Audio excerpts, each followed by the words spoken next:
Then question number 3.17, a ball is dropped and its displacement versus time graph is as shown in figure 3.4।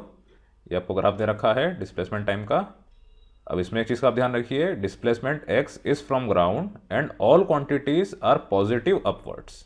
नीचे से ऊपर कोई सी भी चीज़ जा रही है तो ये क्या है, पॉजिटिव।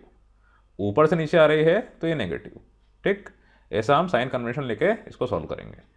अब इसमें आपको ग्राफ प्लॉट करना है, तो plot qualitatively velocity versus time graph. ठीक है, इसको हम देख लेते हैं। ये क्वेश्चन आपका बहुत ही इंपॉर्टेंट है, इवन कंपेटिटिव एग्जाम्स में भी ये काफ़ी बार पूछा गया है। इसको आप अच्छे समझिएगा, क्वेश्चन पूरा कंसेप्चुअल है।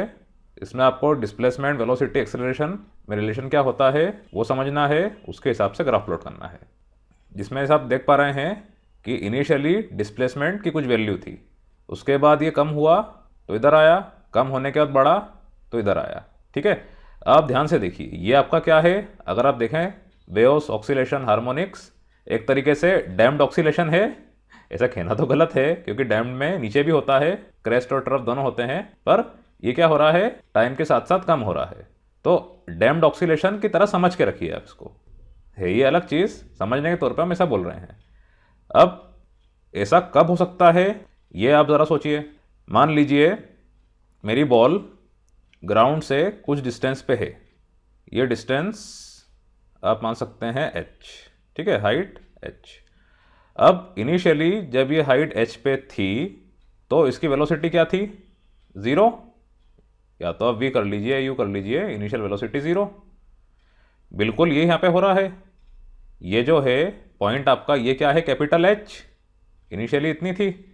उसके बाद जैसे आपने इसको रिलीज़ किया तो रिलीज़ करने के बाद ही नीचे आई, ग्राउंड से टकराई, तो इसका डिस्प्लेसमेंट कितना हो गया, 0।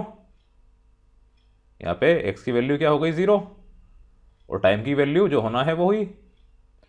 देन टप्पा खाने के बाद वापस से ये ऊपर गई तो ये जितनी हाइट थी उतनी हाइट को नहीं रीच कर पाई ड्यू टू सम ग्रेविटी, तो h से कम हाइट पे अब ये रिबाउंस हुई तो यहाँ पहुंची। ये इस ग्राफ में हो रहा है। आपको ग्राफ समझना बहुत ज़रूरी है, इसमें क्या लॉजिक लग रहा है, क्या कंसेप्ट यूज़ हो रहा है, ये अगर आप एक बार समझ गए तो आप इजीली ग्राफ प्लॉट कर सकते हैं। तो यहाँ पे कुछ हाइट से बॉल को आपने रिलीज़ किया, वो टकराई, बाउंस हुई, फिर टकराई, फिर बाउंस हुई। हर बाउंस के बाद उसकी हाइट, पीक हाइट कम होती गई। ठीक है, ऐसा फिर ऐसा, बिल्कुल इस तरह का ग्राफ बन रहा है। देख लीजिए, इसको आप मिला रहे हैं तो ये ऐसा कैसे ही बन रहा है। अब आप देखिए, यहाँ पे आपको पहले बनाना है वेलोसिटी और टाइम का। तो along y axis velocity, along x axis time. अब इनिशियली वेलोसिटी क्या थी, 0। यहाँ पे v इज इक्वल्स टू 0, कब, एट हाइट h। देन जैसे ही आपने बॉल को रिलीज किया तो बॉल जब नीचे जा रही थी, इसका जो पैसेज नीचे था, तो यहाँ पर क्या हुआ, इस पे ग्रेविटेशनल एक्सेलरेशन g एक्ट कर रहा था, और ये जो वैल्यू थी ये थ्रू आउट कॉन्स्टेंट थी।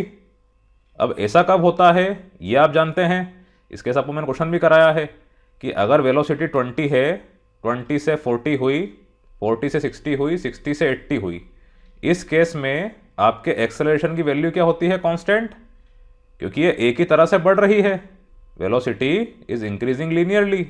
इस केस में आपका एक्सेलरेशन कांस्टेंट होता है। क्यों, क्योंकि एक्सेलरेशन आपका होता है final velocity minus initial velocity upon time. तो final minus initial 40 minus 20 by time, 60 minus 40 by time, 80 minus 60 by time, और टाइम इंटरवल क्या है, सेम है। तो जैसे जैसे बॉल आपकी नीचे जाएगी एक्सेलरेशन कांस्टेंट होगा लेकिन वेलोसिटी बढ़ती रहेगी। इस केस में और इस केस में से ये वाले केस में वेलोसिटी ज़्यादा है, वही बात हो गई 20 से 40, 40 से 60, 60 से 80। तो जैसे ये ज़मीन के नज़दीक जाएगी उस मोमेंट पे इसकी वेलोसिटी मैक्सिमम होगी। तो इसकी वेलोसिटी, क्योंकि ये नीचे जा रही है, नेगेटिव डायरेक्शन में बढ़ रही है, तो v की वैल्यू होगी नेगेटिव। तो आपका ग्राफ कैसा हो जाएगा, इस तरह से। अब यहाँ पे इसने इसकी मैक्सिमम वैल्यू अटेन कर ली, इसको आप मान लीजिए v मैक्स इन नेगेटिव डायरेक्शन। ठीक, जैसी ज़मीन के पास आई उसे टकराने लगी तो उसकी वैल्यू क्या थी, वी मैक्स।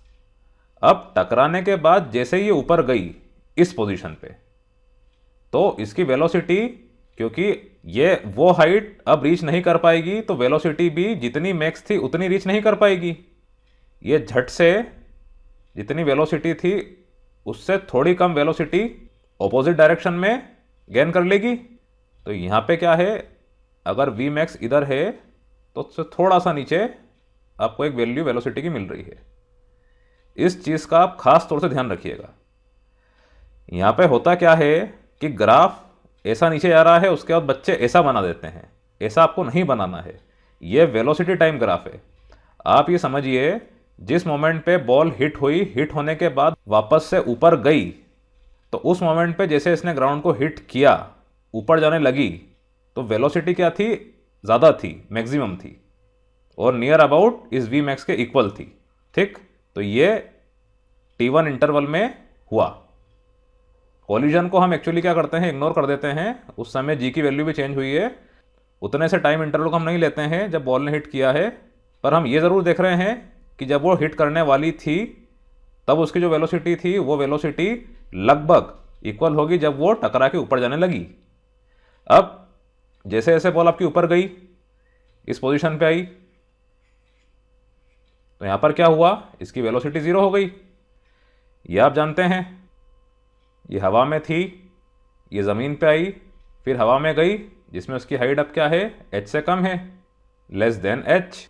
तो वापस से जब ये हवा में गई तो इसकी वेलोसिटी क्या होने लगी, कम होने लगी। तो ये क्या हो जाएगा, इस तरह से बन जाएगा, लाइक दिस। ये वो पॉइंट है जहाँ पे बॉल ने हाइट क्या कर ली है, लेस देन h गेन कर ली है, या उसको आप कह लीजिए पीक पॉइंट। क्यों, क्योंकि यहाँ पर आने के बाद वापस से ये नीचे जाएगी। तो जैसा इधर u इज इक्वल्स टू 0 था, v इज इक्वल्स टू 0 था, एक बार फिर वेलोसिटी इक्वल टू 0 हो जाएगी।